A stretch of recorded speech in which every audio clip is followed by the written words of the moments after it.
Buenos Buenos días, días. Buenos días, Buenos días, profesora. profesora. Buenos días, maestra.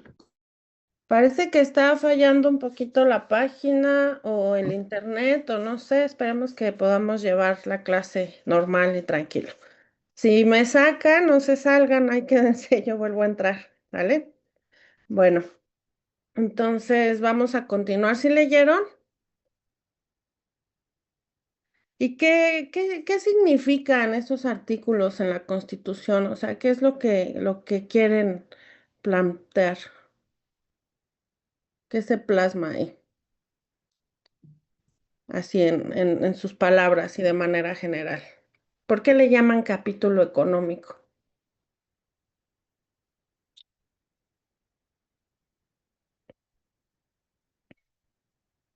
Sí, Paula.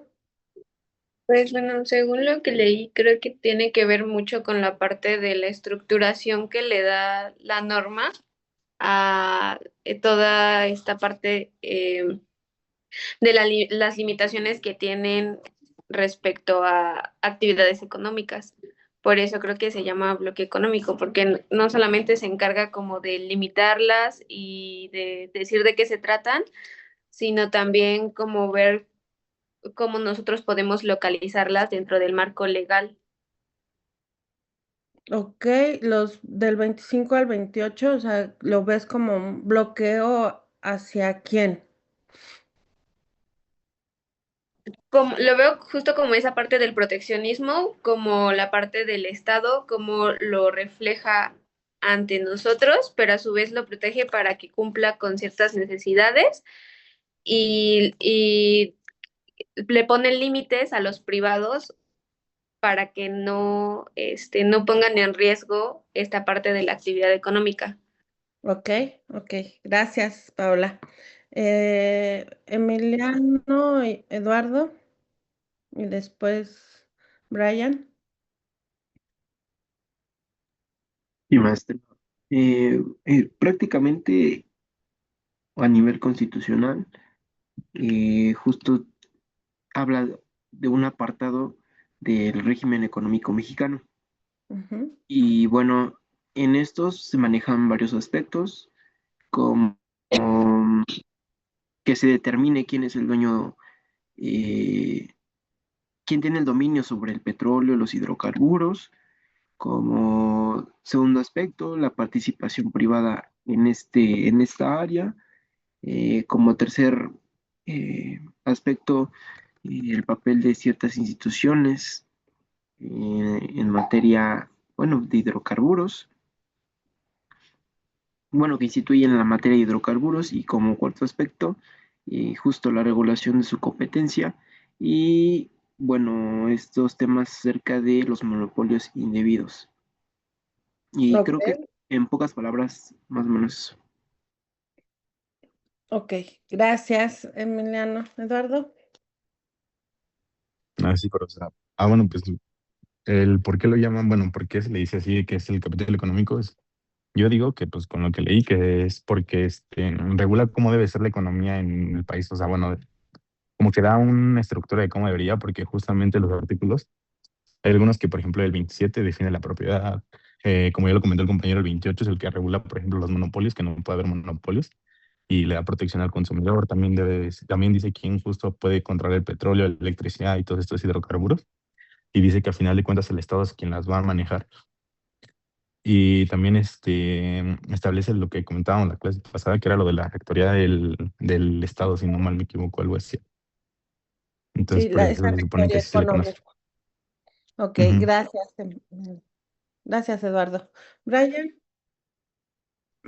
Sí, principalmente se conoce como paquete como económico, en el sentido de que se establecen como que las reglas del juego y también cómo se va a definir los recursos. Desde el Plan Nacional de Desarrollo, con el tema del artículo 28 creo que era lo del un fondo de petróleo, creo. Cómo se va a organizar estos y pues básicamente es eso.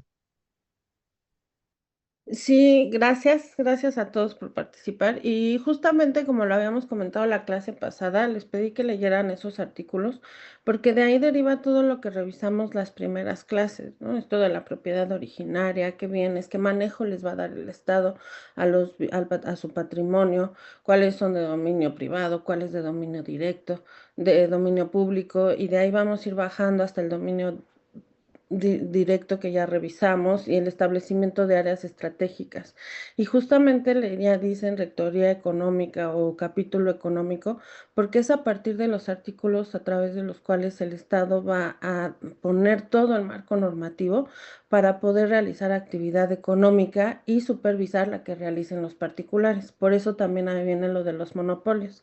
Los monopolios están prohibidos, es decir, que no puede haber ese tipo de concentraciones absolutas en un solo particular de las actividades que realiza, ¿no? Aunque también pues están ahí en su momento la COFESE, ahora la Secretaría de Gobernación, tienen que regular o tienen que revisar el actuar de esas empresas para también limitar los oligopolios, que no es que sea uno solo, sino varios, ¿no? Varios participantes de un mercado que lo controlen. Y finalmente, pues la planeación, que también es un tema importante y que a veces no se vincula o no se regula, no se advierte tan fácil, pero que el Estado, pues finalmente está sujeto a esta planeación para poder realizar todas sus funciones, ¿no? No podría hacerlo a lo que le convenga por periodos o a decisiones arbitrarias o unilaterales, sino que debe planearse. Y esto en cumplimiento, como ya lo habíamos comentado en algún momento, principalmente al Plan Nacional de Desarrollo, y este se va a ejecutar a través de acciones directas, a través de los programas sectoriales. Un solo programa sectorial por Secretaría de Estado no es que exista, ¿no? O sea, existe para atender diferentes cuestiones y en una Secretaría de Estado puede haber diversos planes sectoriales. Uno, por ejemplo, que quiera fomentar la producción de combustibles, o sea, de petrolíferos, y otro que quiera reducir las importaciones de ciertos productos como crudo o como gasolina, por ejemplo, ¿no?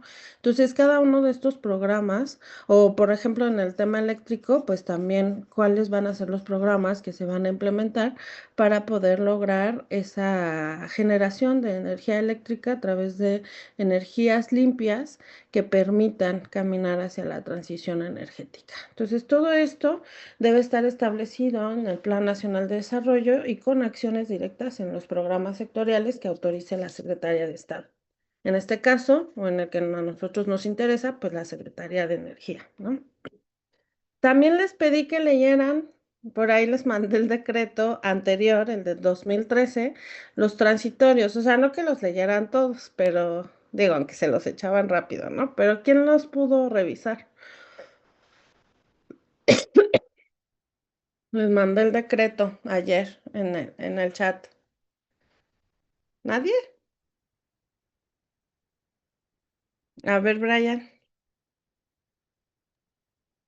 Pues comenzando, inicia con cuando entra en vigor, además, establece como que las transiciones entre ser parte de la administración pública, o sea, Pemex y creo que CFE, a ser, empresas, ahí se me fue el nombre, Productivas. pero productivas del Estado y hace como la transición de los trabajadores que tienen como 2 años y además, establece como plazos para establecer o para como modificar ciertas leyes o adecuarlas.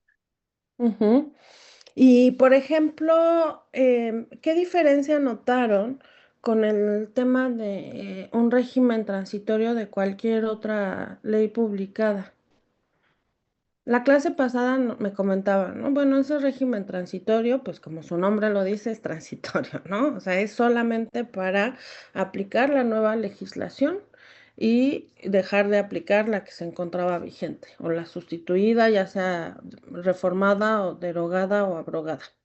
Entonces, ese régimen transitorio establece las acciones directas que tiene que realizar la autoridad para poder dar paso a esa transición. ¿Qué diferencia notan entre los artículos transitorios del decreto en materia de energía de 2013 y cualquier otro régimen transitorio de cualquier ley? ¿No notaron una diferencia? Carla, por ejemplo, ¿qué notaste? Carla Michelle.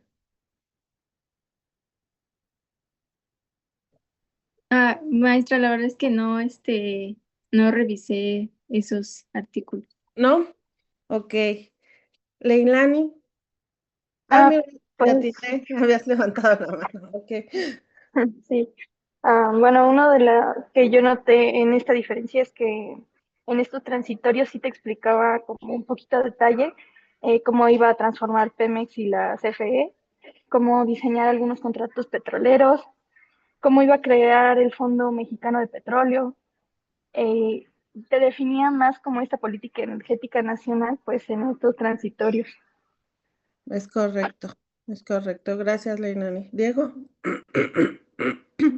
Creo que era parte de lo que iba a decir, o sea, en el sentido de la política energética nacional, más que nada, ¿no? O sea, creo que esa es la gran diferencia porque pues hay intereses totalmente diferentes, ¿no? O sea, las reformas estructurales del sexenio ante, bueno, no, el sexenio de Enrique Peña Nieto, Ujú.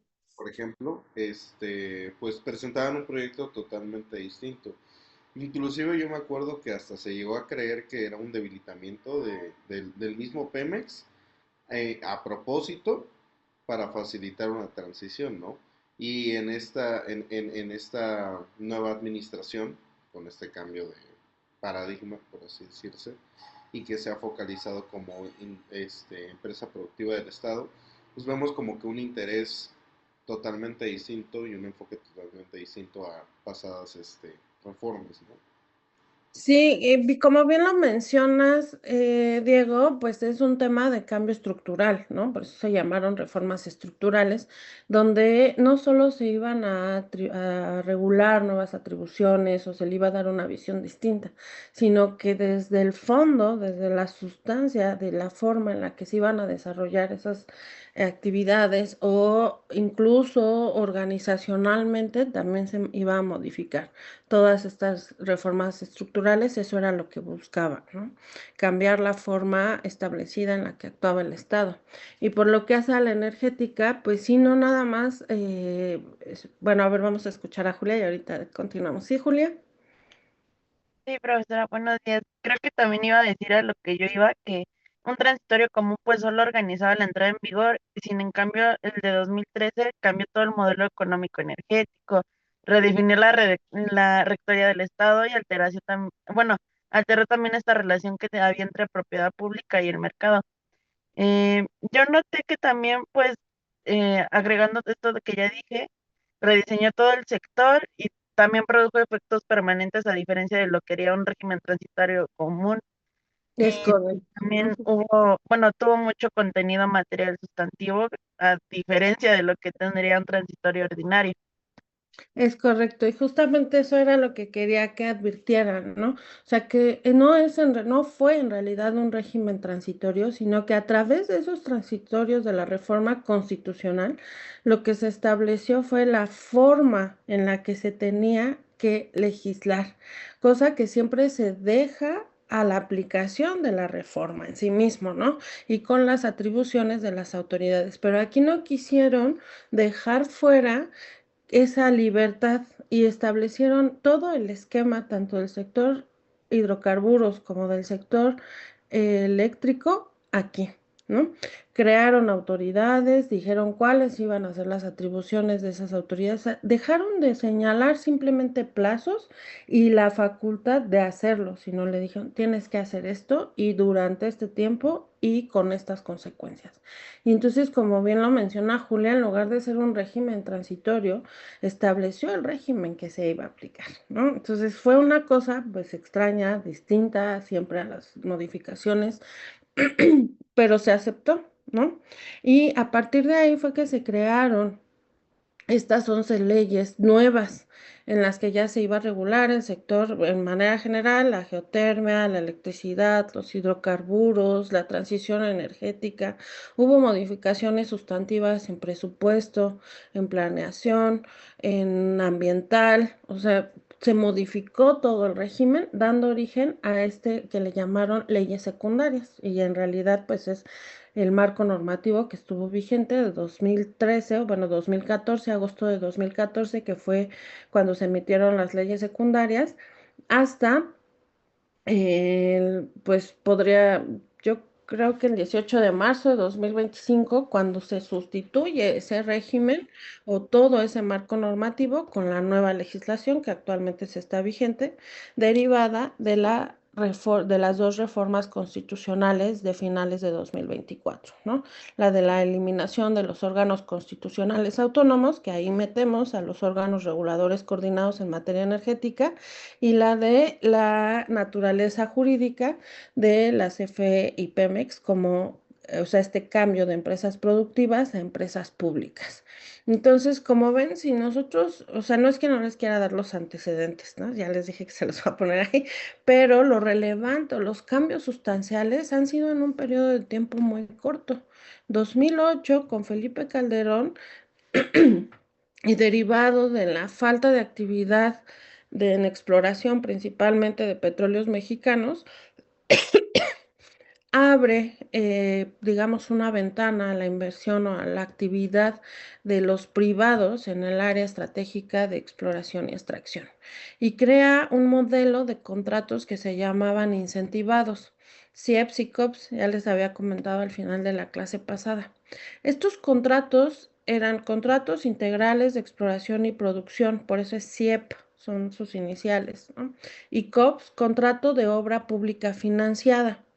¿Por qué tenemos un contrato de servicios y un contrato de obra pública que no tienen o no se sustentan en la ley de adquisiciones, arrendamientos, servicios del sector público, ni en la ley de obras públicas y servicios relacionados con las mismas? ¿Por qué? Porque esos no existen, ¿no? Ya tomaron los administrativos, ¿ya vieron eso de los contratos gubernamentales? Ley de adquisiciones, ley de obras, ¿no? ¿Cómo? ¿No ven eso en administrativo? Compra gubernamental. Bueno, pero sí saben de esas leyes, ¿no? Que son las que regulan toda la compra gubernamental. ¿Por qué, por qué Pemex no las aplica? Ni Pemex ni CFE.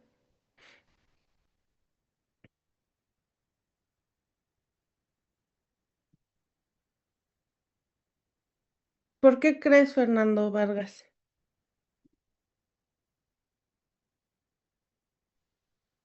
Pues yo pienso que no les conviene y porque son parte del Estado. Bueno, es que no sé, no es lo que se me viene a la mente. Ver, el Estado, el Ejecutivo Federal, cómo compra el papel? Empecemos por ahí. ¿Cómo compra el papel? ¿Sí, Emiliano? Ah, bueno, es que regresando a esto de la compra gubernamental, Ujú. pues bueno, sabemos que hay un procedimiento detrás donde el Estado adquiere servicios, bienes, obras públicas, etcétera, para cumplir cumplir ciertos objetivos, ¿no? Sí. Entonces, bueno, se dice que los recursos públicos pues deberían administrarse con eficiencia, eficacia, transparencia, honradez, bueno, ciertos como principios, por así Principios. decirlo. ¿Es Ujú. correcto? Ujú. Entonces, pues justamente estas compras que realiza el gobierno o estas adquisiciones se regulan por ciertas leyes como la de adquisiciones, arrendamientos y servicios, ley de obras públicas, eh, como principales ejes de estas mismas compras. Y bueno, resulta que, por ejemplo, Pemex y la Comisión Federal, pues no, desde esta reforma energética de 2013, tanto Petróleos Mexicanos como la Comisión, pues fueron convertidas o se les dio un carácter de empresa productiva del Estado. Entonces, pues dejaron de ser, por así decirlo, dependencias tradicionales y empezaron a manejar un sistema similar al de las empresas privadas. Por ello, pues Bueno, tienen vamos su... a frenar ahí tantito porque si no nos vamos a confundir. No exactamente, no fue a partir de la reforma de 2013. No son dependencias, nunca han sido dependencias. ¿Cuál es la diferencia entre una dependencia y una entidad de la administración pública? Dependencia, ¿a qué le suena? El propio nombre lo dice. ¿Dependen de quién? Del Estado. Mm, pero todo es el Estado, porque una Bueno, cosa es Estado y del otra es gobierno. gobierno, Sí, ¿no? del gobierno, del Ok. gobierno. Y en particular del gobierno, porque el gobierno está conformado por todas las instituciones, entidades y dependencias, e incluso de los tres poderes, ¿no? Ejecutivo, legislativo y judicial. Disminúyelo un poco, Sofía. ¿De quién? Dependencias de... En ese caso eran, bueno, en el caso de Pemex era del Ejecutivo. No, es que es justo lo que les trato de transmitir. Pemex nunca ha sido una dependencia. Pero Pemex es una es una entidad. entidad, ajá, era una entidad, a ver si no me confundo, pero ya lo habíamos dicho que era una Ya. entidad descentralizada o Ujú. desconcentrada, creo que estoy confundida, Es- descentralizada o esa es la desconcentrada. gran diferencia, ¿no? Justamente. Ajá. El tema aquí es que ubiquemos bien la estructura administrativa, ¿no? O sea, cómo está conformado todo esto. O sea, no solo es la división de poderes, sino también el ejercicio de funciones. ¿Cuál es la función del Ejecutivo? Administrar. ¿Cuál es la función del Legislativo? Legislar. ¿Cuál es la función del Judicial? La jurisdiccional, o sea, resolver conflictos. Pero cada uno de estos tres poderes puede hacer en cierta medida, como la ley le indique, las otras funciones. ¿Sí se acuerdan de eso? O sea, por ejemplo, el ejecutivo, aunque su función directa es administrar, también puede iniciar procedimientos administrativos en forma de juicio y entonces ahí estaría ejerciendo la función jurisdiccional, pero también puede emitir circulares y entonces estaría ejerciendo la función legislativa. ¿Sí se acuerdan de ese cuadrito? O bueno, no sé si se los enseñaron como cuadrito, pero con esta mezcla de funciones o no. Bueno, ahí les voy a compartir una lecturita para que se pongan en esto de las funciones del Estado. ¿Sí, Sofía? Sí, no, ya lo revisé. Ah, ok. Es Pero, un pero órgano. espérame, Ajá. déjame terminar y ahorita te doy, Ok, déjame por ok. plantearlos aquí y ahorita te doy la palabra.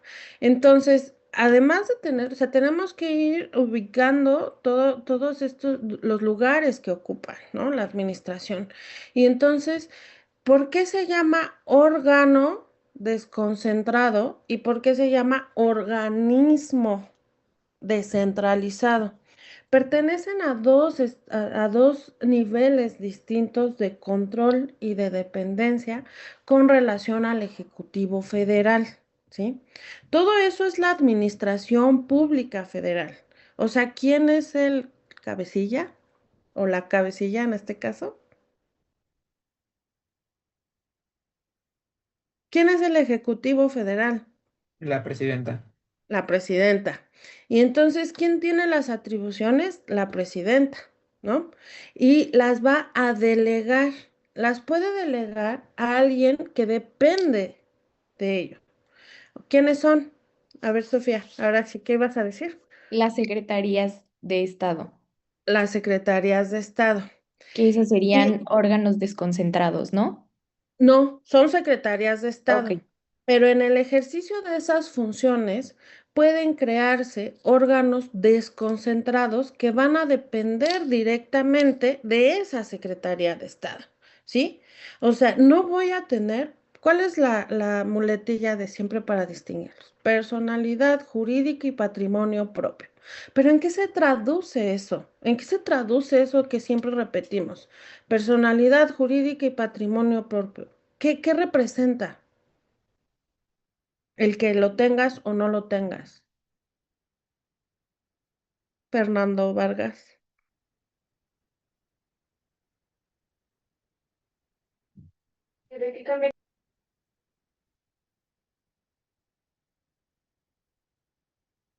Fernando. Perdón, disculpe, es que se me Sí. está trabando Ok, el ok. internet. ¿Qué representa esto de patrimonio y personalidad jurídica propios? ¿Qué significa? Yo considero que la personalidad jurídica es que te puedas representar a ti mismo ante los tribunales y patrimonio propio que no tengas que decirle al Estado qué es lo que haces con el presupuesto o qué bienes tienes. Pero no es que seas, no es que no seas el Estado, ¿eh? Ojo ahí, No, ojo. rendirle cuentas. No, sí tienes que rendir cuentas, por supuesto que tienes que rendir cuentas. A ver, Wendy. Bueno, no sé si está bien, pero yo le entiendo como que tiene cierta autonomía para tomar sus decisiones de ciertos asuntos. Es correcto. Hay aquí una discusión teórica entre si es autonomía o independencia, ¿no? Entonces, bueno, pues eso lo vamos a dejar de lado, ya ustedes después lo concluirán. Pero sí, es correcto, ¿no? O sea, que no voy a depender de la instrucción, que voy a ejercer mis funciones conforme yo lo determine. La personalidad jurídica no solo es esta representación, por supuesto que la aplica, ¿no? Ante tribunales, pero también es que actúas de manera independiente. Tú mismo tienes esa fuerza para actuar, porque existes independientemente de la Secretaría de Estado. Y por otro lado, puedes organizar tu dinero de la forma que mejor te parezca para cumplir tus objetivos. Por eso digo, toda, cualquier institución que reciba derecho público es sujeta a supervisión y a esa revisión, ¿o no? ¿O a poco no? Les mandé la nota ayer, creo, ¿no? De la ASF.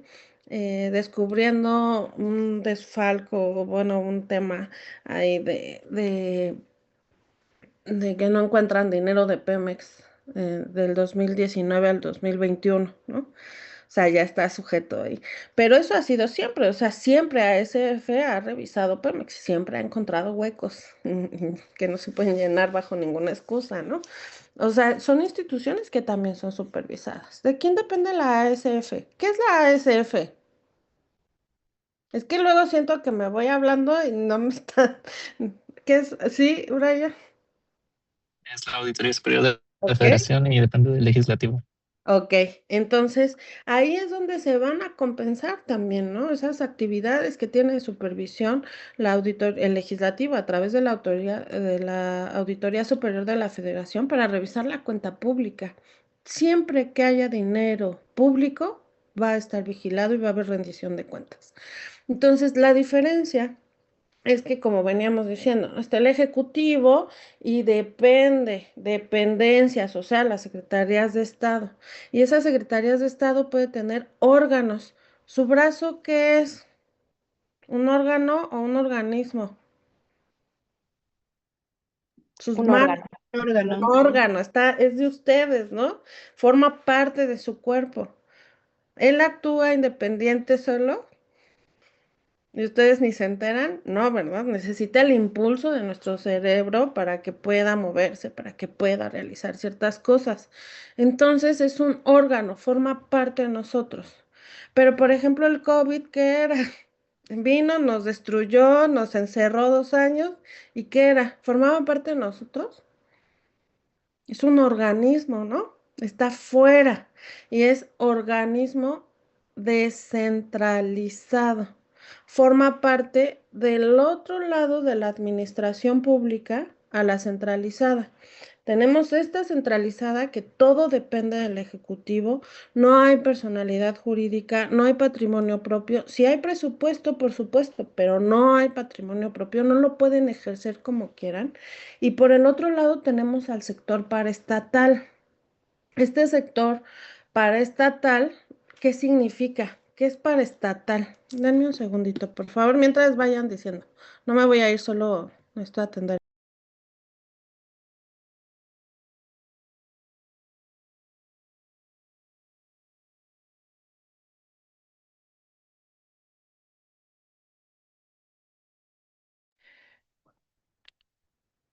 Hay simulacros, sí, ya sabíamos, ¿verdad? A las 11.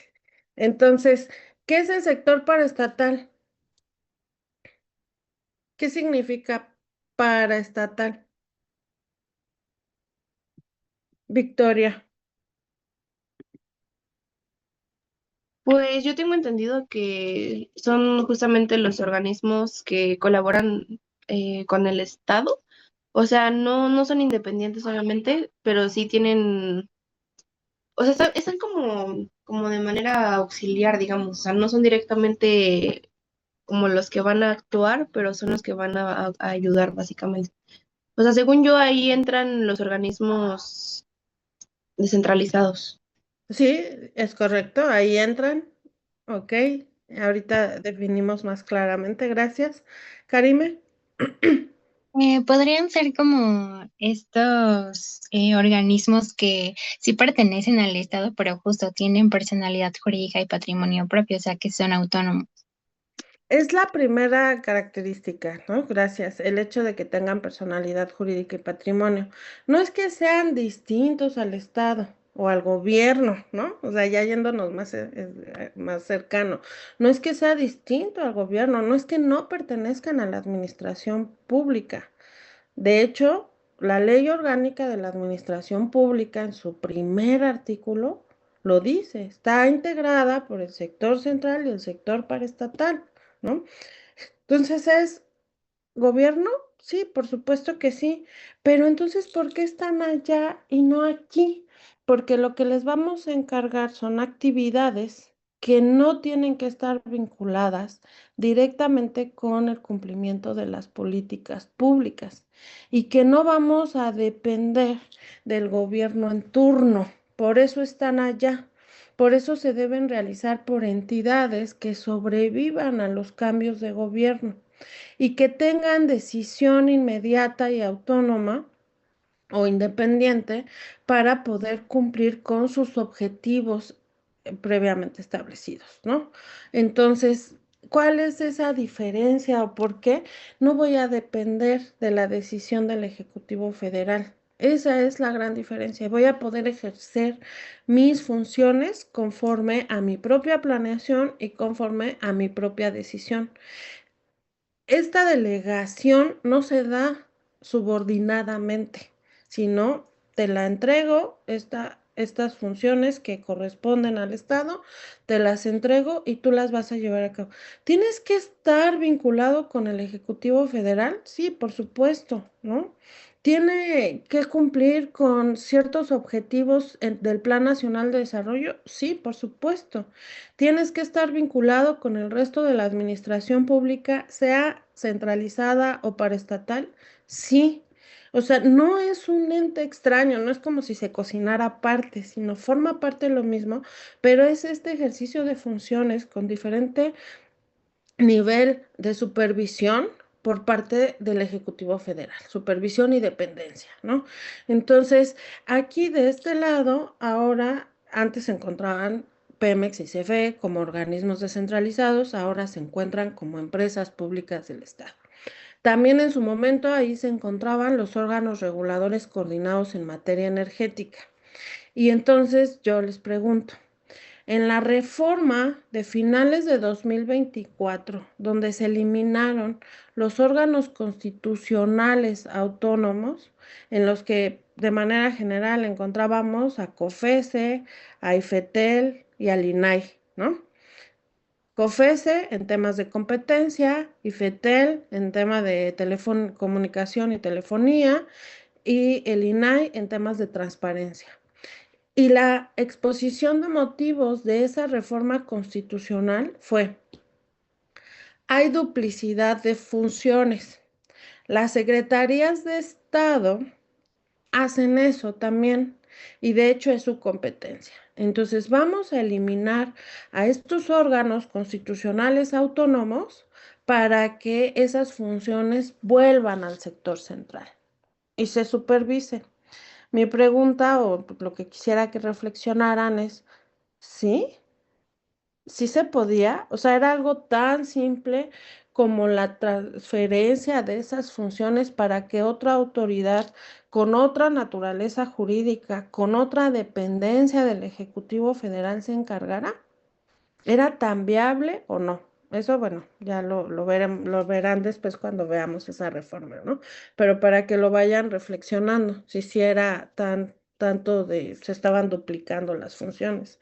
Ahora, en esa reforma, ese fue el argumento, esa fue la exposición de motivos. Y digan, que tiene que ver los órganos reguladores coordinados en materia energética, que eran la Comisión Nacional de Hidrocarburos y la Comisión Reguladora de Energía, si ni siquiera eran constitucionales autónomos? Tampoco es que tuvieran una regulación económica nada más, tenían una regulación de actividades pertenecientes a un área estratégica. Y sí existía esta dependencia o esta vinculación con el Ejecutivo Federal al ser un descentralizado, ¿no? O sea, más bien al estar en el sector paraestatal con esta naturaleza jurídica que se les creó, que fue órganos reguladores coordinados en materia energética. Lo que les quiero transmitir es que durante estos movimientos en el sector energético, principalmente hidrocarburos y electricidad, se ha movido la teoría administrativa de una forma que a veces no podemos comprender, creando instituciones o categorías de instituciones que no responden a esta teoría, ¿no? Si está en paraestatal y ya había ciertas categorías y tiene, digo, si camina como pato, si grazna como pato, pues es un pato, pero le quisieron poner otro nombre, ¿no? Le pusieron órganos reguladores coordinados en materia energética.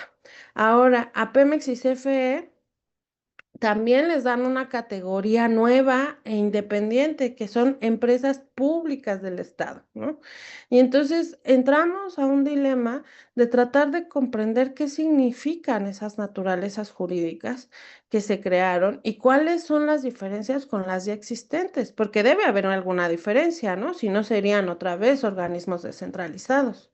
Entonces, ¿cuál es esa diferencia o por qué se puso en la propia Constitución y después solamente replicado en la ley orgánica como una nueva categoría administrativa? Entonces, bueno, eso es lo que trataremos de descubrir en esta clase, ¿vale? Entonces, desde la expropiación, ¿que cuándo fue? ¿Sí se acuerdan del cuadrito que les puse aquí?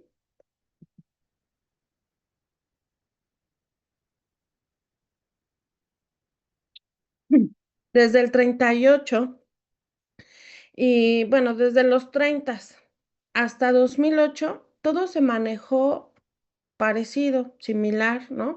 Sí hubo modificaciones en la estructura de las empresas estatales, sí hubo algunos cambios en el régimen regulatorio de la electricidad, de los hidrocarburos, pero en realidad no hubo un cambio, como el propio nombre de la reforma lo dice, estructural de estos sectores.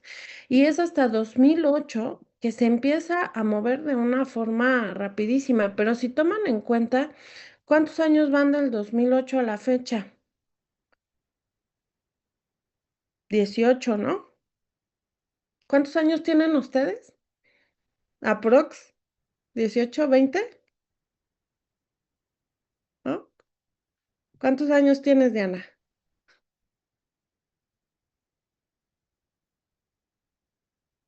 Yo 23. 23. Bueno, tenían 5 añitos en promedio, ¿no? Cuando todo esto empieza a cambiar radicalmente. Y en estos 18 años ha sido un ir y venir que no se ha logrado establecer un régimen real para estos sectores, porque las instituciones también necesitan tiempo para fortalecerse, ¿no?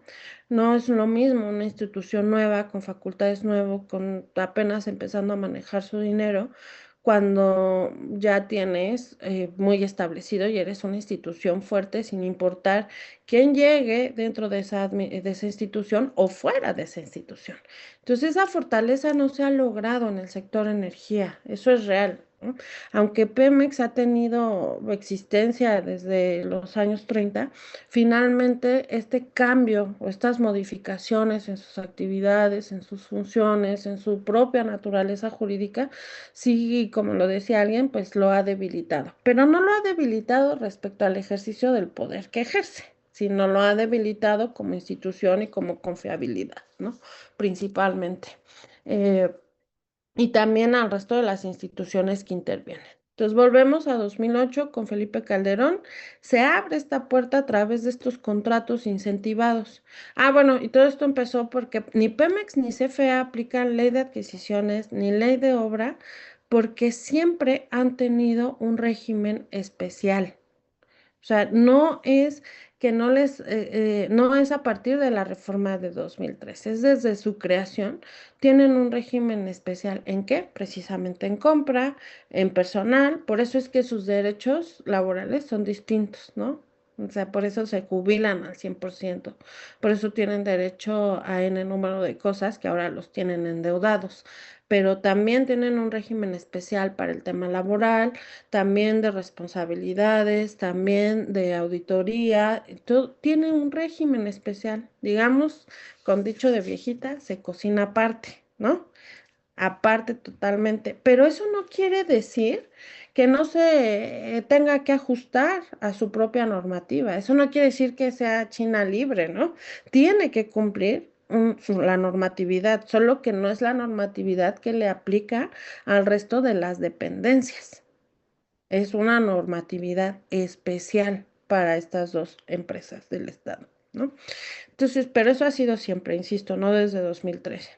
Entonces, a través de la propia Ley de Petróleos Mexicanos y unas disposiciones administrativas en materia de contratación que emite el propio Pemex, estableció la posibilidad de estos contratos incentivados de servicios y de obras. ¿Y qué significaba? Bueno, tú vas a venir y vas a ayudarme con la actividad petrolera. La actividad petrolera es exploración y extracción nada más, ¿eh? Vas a venir, me vas a ayudar, incluso de facto vas a tener el proyecto, tú lo vas a desarrollar, pero yo lo que voy, ya no te voy a pagar el mismo precio por todo siempre, sino vamos a tener un límite y a partir de que aumentemos la producción ahí de hidrocarburos, te voy a ir pagando más, ¿no? Fue la primera vez desde la expropiación en donde el pago a los privados se relacionó con la producción de hidrocarburos, porque antes eso era imposible, ¿no? Todo se lo quedaba a Pemex, solo Pemex podía hacerlo, solo Pemex podía aprovechar esa producción y solo Pemex decidía si lo exportaba a través de Pemex Internacional o lo mandaba a las refinerías, ¿sí? Entonces, se abre, por eso yo les digo, es una ventana para lo de la reforma del 2013, donde ya hay una participación activa directa por parte del sector privado. ¿Hasta aquí todos me siguen? Ok. Luego, 2013, reforma estructural, Enrique Peña Nieto, un montón de problemas políticos, ¿no? Este confrontamiento de que se compraban las bancadas, el verde indeciso, si no sabía quién le iba a pagar más, si se iba a ir para acá, para allá. Entonces, ¿eso qué generó en la reforma? ¿Cómo salieron estas reformas estructurales? Pues dependiendo tu posición política. Si estabas a favor de Enrique Peña Nieto, decías que había sido pulcra, ¿no? Y la mejor reforma porque va a establecer esto. Pero si estabas del otro lado, en la oposición, o sea, sí confrontativo, ibas a decir, es una reforma vendida, ¿no? Eso fue lo que se dijo. Y la mayoría estaba en medio, ¿no? O sea, así en el mundo de los tibios, como dijo Dante, ¿no? Entonces, estaba aquí, en medio. Decía, pues creo que puede ser buena, pero pues no me voy a meter a temas de cómo se logró. Entonces eso, pues surge la reforma y surge ya debilitada, evidentemente, ¿no? ¿Se acuerdan cuál era, o han escuchado cuál era la propaganda respecto, en contra de la reforma? ¿Qué decía?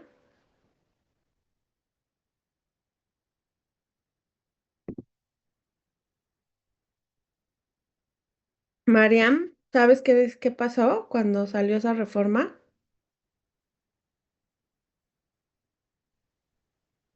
¿Cuál reforma, profesora? ¿La de 2024? No, la de 2013. Si no prenden sus cámaras, ya los voy a sacar porque no están en clase y pues no tiene sentido, la verdad. Melissa, ¿qué piensas? O sea, ¿cómo se tomó esta reforma?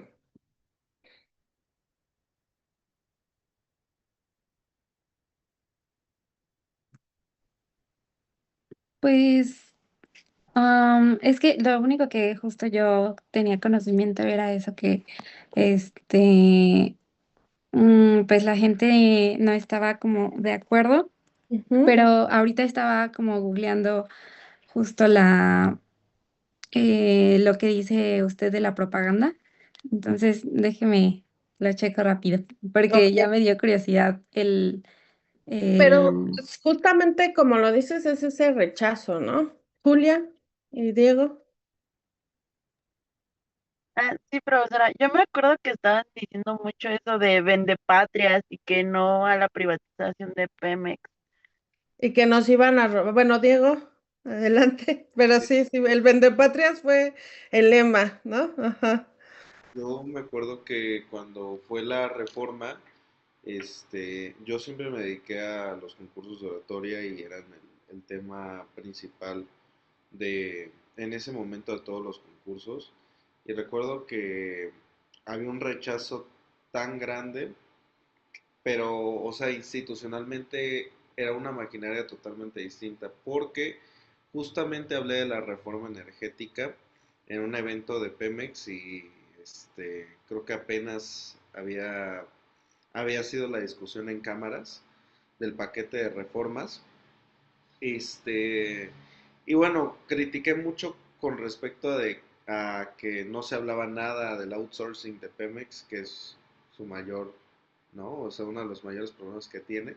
Ujú. Y recuerdo que, o sea, como consecuencia de eso, mi papá ya no pudo aspirar a ningún cargo en el sindicato después, ¿no? O sea, O sea, ¿tu papá trabaja en el Pemex? sí, Ujú. y estaba en un área sindical hasta que se me ocurre decir eso y le dan crank, al menos durante 3 años de administración.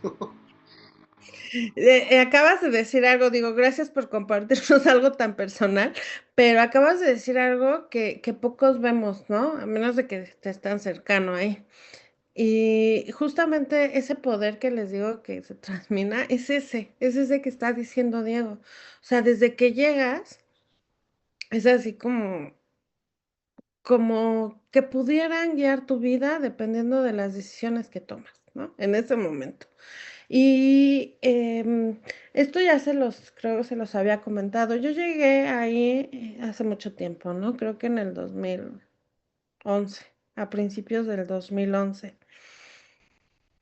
O sea, uf, entonces pues sí estaba como más joven, ¿no? Pero pues siempre he sido medio guerrera, entonces no, todo el mundo pensaba que me iba a poder manipular muy bien y pues eso no ocurrió. Y pues si empiezas a confrontarte, el petrolero, no importa si sea de escritorio, si sea de limpieza, si sea de mantenimiento, si sea de oficina, ¿no? Que nunca en su vida ha pisado un campo petrolero, pero él es petrolero. Con el hecho de que traiga el uniforme, él es petrolero. Y entonces ese poder que ejerce Pemex, o que ejerce, o sea, nosotros oímos Pemex y es Pemex, ¿no? Lo oyen en el mundo y también es Pemex. Eso que transmite, se lo compran sus trabajadores. Pero insisto, aunque en su vida hayan pisado un campo petrolero, ¿no? Entonces, convierte una relación muy, muy peculiar entre el personal, entre estas decisiones. La política interviene muchísimo, el sindicato no se diga, ¿no? Entonces, pues todo eso conforma una institución, para algunos consideramos viciada, para otros consideran sui generis, ¿no? Dependiendo de tu posición, pero diferente. Eso es un hecho. Y aparte que ejerce poder tanto como institución como por la gente que la integra. Entonces, este cambio incluso no se tomó bien tampoco por la gente de Pemex, porque decían, a ver, espérame, pues si yo soy Pemex, ¿cómo me vas a poner a competir con los privados, no? O sea, ¿por qué va a venir Shell y voy a tener que compartir? Entonces, ese cambio de mentalidad, no les voy a decir que se logró. Mi experiencia, yo les voy a compartir mi experiencia. Yo ya no estaba en Pemex, yo cuando fue la reforma energética, yo estaba en la Secretaría de Energía como en la Dirección General de Contratos Petroleros, o sea, los que iban a hacer esos contratos que se iban a licitar, la implementación de la reforma. Y después de eso, en el 17 me fui a la Comisión Nacional de Hidrocarburos, o sea, quien iba a supervisar los contratos que ya había hecho acá en CENER, ¿no? Entonces, bueno, pero los iba a licitar en realidad, no a supervisar. Entonces, en mi experiencia, ese cambio de Pemex de decir, meto freno y me voy a comportar como una petrolera internacional y no como la mandamás del país, se fue dando poco a poco y a regañadientes, ¿no? Nunca fue total. Seguían hablando de mis ductos. No, ya no son tus ductos, son del Senagas, ¿no? Para empezar. O mis cosas, no, ya no son, no, ya no es tu información, ahora es del Centro Nacional de Información de Hidrocarburos. Quitarles ese poder les costó mucho trabajo, mucha gente no lo asimiló. Si les digo que el personal absorbió el poder, pues eso seguía, ¿no? Entonces fue difícil ese cambio. Como decía Diego, el tema de las relaciones con las demás empresas que les prestaban servicio, complicadísimo, con mucha deuda, con mucha operación a cargo de ellos sin tener el derecho para ceder esa operación. O sea, hubo muchísimas cosas que les costó trabajo asimilar. Pero llegó un punto en el que dijo, bueno, pues ya, aquí vamos a estar y nos tenemos que acomodar. Y chin, cuando empezaba a darse este cambio, o sea, porque les estoy hablando 2013 a 2017, ¿no? ¿Cuántos años son? Es nada, son 4 añitos, ¿no? Es nada para que se dé una transformación de una institución tan pesada como Petróleos Mexicanos o CFE, pero lo más fuerte fue en Petróleos Mexicanos. Y llega la nueva administración, 2018, y le dice, no, tú eres mi hijo consentido y ahora toda mi política energética va a ser fortalecerte, ¿no? Y me importa poco el régimen legal, no va a haber más licitaciones, no vas a concursar más, te voy a seguir dando asignación. Y entonces, ¿qué creen que pasó con ese sentimiento que estaba ahí aplastado y que decían, ya nos tenemos que resignar y cambiar? Pues resurgió y con una fuerza así gigantesca, ¿no? Entonces, Petróleos Mexicanos, todas estas transformaciones o todos estos cambios sí le han movido el piso. Yo en lo personal no considero que haya sido para debilitarlo en la de 2013. Considero que tiene vicios muy profundos que mientras no se atiendan vamos a seguir en la misma situación, que es la caída de la Nacional Petrolera. eh, y que estamos desperdiciando realmente la capacidad técnica, porque todo el mundo alega eso, pero Pemex sí puede porque tiene el personal. Sí, pero la capacidad de ejecución de proyecto no depende de que tengas la capacidad técnica, depende de que tengas esa capacidad técnica y la capacidad económica, ¿no? Y los mecanismos legales para poder hacerlo. Entonces, pues no es algo que se vea pronto ni rápido.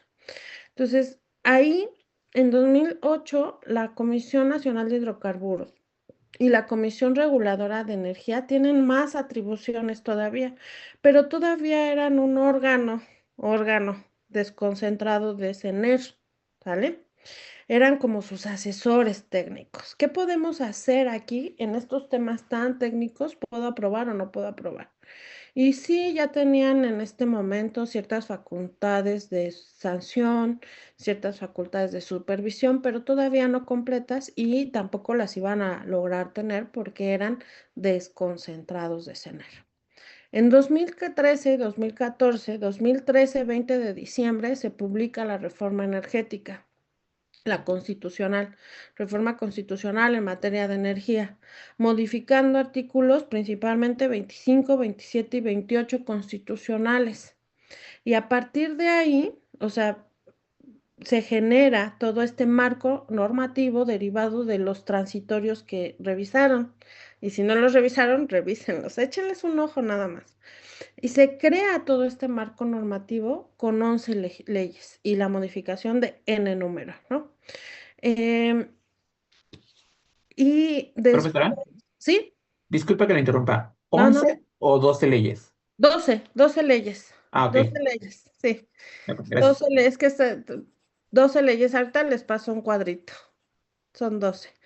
Entonces, a partir de ahí, pues ya cambia absolutamente todo, porque cambia no solo la estructura ni las autoridades, sino el modelo económico a través de los cuales se iba a realizar estas actividades. ¿Se acuerdan de la inclusión en los 80s de las áreas estratégicas? Que cambió por completo la actividad económica o esa rectoría del Estado económica, pues pasa lo mismo, ¿no? Se cambia todo el modelo. Para empezar, en hidrocarburos, no en electricidad, pero en hidrocarburos, esa área estratégica que tenía el apellido actividad exclusiva, se rompe ese paradigma. Y ahora sigue siendo un área estratégica porque la exploración y extracción hasta la fecha sigue ahí, dentro del artículo 27 constitucional, reconocido como área estratégica, pero ya no es exclusiva del Estado, ¿sí? Ya va a tener la participación directa del sector privado. ¿Y cómo va a ser esto? A través de los contratos para la exploración y extracción de hidrocarburos. Entonces, esta apertura del sector, el que un privado pueda hacer la actividad petrolera reconocida como área estratégica, rompe el esquema que teníamos previamente, por completo, ¿no? Y de ahí, pues ya se viene todo el cambio estructural, la creación del Fondo Mexicano del Petróleo para el desarrollo, para la estabilización y el desarrollo, la creación como órganos reguladores coordinados en materia energética de la CRE y de la CNH, la creación de ASEA, así como un desconcentrado de Semarnat, pero como esta entidad que va a verificar el cumplimiento de la norma ambiental y de seguridad industrial en el sector hidrocarburos, y un engranaje institucional totalmente distinto en el que interviene Secretaría de Energía, Secretaría de Hacienda, los reguladores, Secretaría de Economía, para poder llevar a cabo las licitaciones, suscribir los contratos y supervisar los contratos, que era el mecanismo que tenía que ser la regla general para realizar esa actividad perteneciente al área estratégica, o sea, la exploración y extracción. En el tema eléctrico, el cambio fue en cuanto a la generación y la comercialización. Se crea el mercado eléctrico mayorista donde vamos a vender toda esa electricidad generada por los privados y que además en ese momento la reforma 2013 con la finalidad de incentivar la producción de energía eléctrica a partir de energías renovables, le puso muchos incentivos fiscales, ¿no? Fiscales y económicos, porque no solo respondían a impuestos, sino también si invertías, pues podías recuperar ciertos costos de operación. Y también tenías la posibilidad de tener los famosos CELS, ¿no? Certificados de energías limpias que tienen un valor económico en el mercado. Entonces, aquí lo importante era que tu energía generada a partir de energías limpias iba a entrar primero al sistema, antes que cualquier otra, ¿sí? Antes que la generada por la CFE, porque la CFE en ese momento la mayoría era a través de hidráulica, que es limpia, por supuesto, y a través de combustóleo o cualquier otro fósil, ¿no? Incluso iba a entrar antes que la de gas natural, porque es un fósil y aunque es limpia, pues no es renovable. Entonces, eso era lo que les garantizaba la entrada directa al sistema eléctrico nacional de su energía generada a partir de energías renovables. ¿Qué pasa si ustedes generan electricidad a partir del sol y no la consumen en ese momento?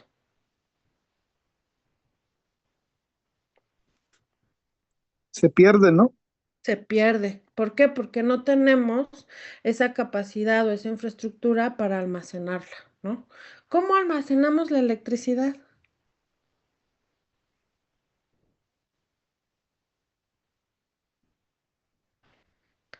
¿Por qué mi mouse funciona sin cable?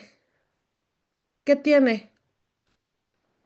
Según yo, bueno, sí, es inalámbrico, obviamente, pero yo me imagino que dependiendo del producto, pues algunos se conectan por vía Bluetooth, que es una señal especial, o por vía inalámbrico con tipo, como una especie de mini USB que se conecta a la misma computadora para tener esa conexión inalámbrica. Sí, pero esa es la conectividad. Yo te estoy mostrando aquí cómo funciona. ¿Por qué funciona? A ver, Ingrid. Porque tiene pila. Natalia. Porque Ay, tiene perdón. una pila, ¿no? Está bien. Porque tiene una pila, ¿no? Y esa pila, ¿qué está almacenando? A lo mejor no lo habíamos ni pensado, ¿no? Pero ¿qué almacena esa pila? La Pues la energía. Ujú, exactamente. ¿Cómo funcionan los carros eléctricos o los híbridos? Bueno, los híbridos son súper interesantes, ¿no? Porque la pila es autorrecargable, pero se está recargando y puede tomar potencia o esa energía primaria a partir del hidrocarburo con el que se carga o bien del sol, o hay diferentes tecnologías. Pero los totalmente eléctricos, ¿cómo se cargan? Como un teléfono con una batería recargable. Exactamente, y vas y los conectas, ¿no? Están dependiendo el modelo y dependiendo la carga, 2, 3, 4, 5, 8 horas conectados para darte cierta autonomía del carro. Entonces, pueden llegar a Acapulco con una carga de un carro eléctrico normal. ¿Se han preguntado eso? ¿Podrán llegar? ¿Y a qué velocidad? Uno, si no llegan, ¿no? A Acapulco no llegan, tienen que parar a cargar. Forzosamente. Y dos, si son desde los que pisan el acelerador, olvídenlo. O sea, llegan a Coajimalpa y se acabó el tema, ¿no? Entonces, todo esto pues tiene mucho que ver con la energía. Entonces, el tema de la electricidad, les digo, estos cambios sustantivos fueron en la generación y en la comercialización. Hasta esta reforma se incluye legalmente el tema del almacenamiento, sin embargo, no hay infraestructura y hay que generarla, ¿no? Pero el tema de la transmisión y distribución se quedó en 2013 como exclusivo del Estado. Esa sí no cambió, por eso les dije, el paradigma se rompe en hidrocarburos, pero no se rompe en electricidad, porque eso se quedó para el Estado. ¿Quién lo hace? ¿Quién maneja el Sistema Nacional Eléctrico? CFE, ¿no? CFE, ¿no? Entonces, eso no ha cambiado ni en 2008, ni en 2013, ni ahora en 2014. Siempre ha sido una actividad, un área estratégica y sigue con el apellido de actividad exclusiva, ¿no? Pero sí hubo cambios sustantivos en la generación y en la comercialización. Cuando entra la administración, ya con esto acabo, cuando entra la administración de Andrés Manuel en 2018, lo que ocurrió con los dos sectores, las reacciones fueron muy diferentes. A pesar de que en el sector hidrocarburos dijo, no va a haber más contratos, no va a haber más licitaciones, se van a revisar los contratos vigentes y esto fue un robo al despoblado a nuestro petróleo y que hubo mucha insidia sobre las petroleras extranjeras. Ellas, como buenas petroleras, porque así funciona el sector, no es que sean buenas, ¿no? O sea, así funciona. Se quedaron calladitas haciendo su trabajo, obviamente lo mínimo, porque aparte llegó el COVID. Entonces, hicieron su trabajo, algunas cumplieron, las que no cumplieron no eran extranjeras, eran mexicanas. Entonces, y calladitos, ¿no? No pasa nada, vamos a esperar a que esto se estabilice. Así funciona una petrolera porque está sujeta a cambios económicos políticos y de Estado importantes. Como desde la primera clase les dije, pues no habría exploración y extracción en otros países, ¿no? Mucho más fuertes o inestables política y jurídicamente. Entonces, ellas se quedan calladas. Pero ¿qué pasó en el sector eléctrico? Imagínense que nosotros, yo como su profesora, los incito y les digo, vamos a invertir en una generación de electricidad, vamos a comprar paneles y los vamos a, yo tengo el terreno y pongan sus ahorros y nos juntamos, ¿no? Los 50 que somos del grupo. Y ponemos, y todos estamos así esperando el retorno de nuestra inversión. Y llega 2018 y te dicen, ya no te voy a recibir la energía. ¿Nos vamos a pelear o no? Pues sí, ¿no? O sea, nuestra naturaleza es distinta, entonces pues se pelearon. Y hubo muchísima oposición, hubo amparos, hubo protestas, hubo pelea directa, o sea, hubo muchísimas cosas, pero desde el punto político y también del jurídico, en el que el sector eléctrico no se dejó. Eso hizo que, ¿se acuerdan de estas resoluciones con efectos generales de amparo que todos así, ¿cómo estuvo? Pues justamente surgieron por el sector eléctrico, ¿no? O sea, pues sí, no es correcto lo que está haciendo CENER con la secretaria en ese tiempo, Rocío Nale, y entonces se pelearon. Y eso pues mantuvo activo al sector eléctrico en cuanto a los pleitos, no en cuanto al desarrollo de los proyectos, pero fijaron una posición muy, muy distinta. Hasta que nos llegó 2024 y 2025. Y si algo yo veo bueno de esto es que, ¿de qué te sirve tener una ley que no aplicas? Atender a una que pues ahora estás obligado a cumplir porque es la que tú sacaste, ¿no? Entonces, por lo menos en el sector hidrocarburos, el que ya haya ese movimiento es bueno. Los mecanismos no creo que sean buenos, que son los contratos mixtos, pero bueno, ya lo veremos más adelante. Y en el sector eléctrico, pues bueno, siguen ahí peleando, obviamente no van a quitar el dedo del renglón por el retorno de la inversión, pero muchos de esos beneficios que se otorgaron en la reforma 2013 y por lo que hubo esa inversión en la generación de electricidad, ya no existen. Entonces ahí sí cambió por completo el panorama, ¿vale? La próxima clase vamos a ver algunos conceptos generales. Simulacro. El simulacro, chicos. Bueno, hagan el simulacro. Nos vemos el viernes. Cuídense.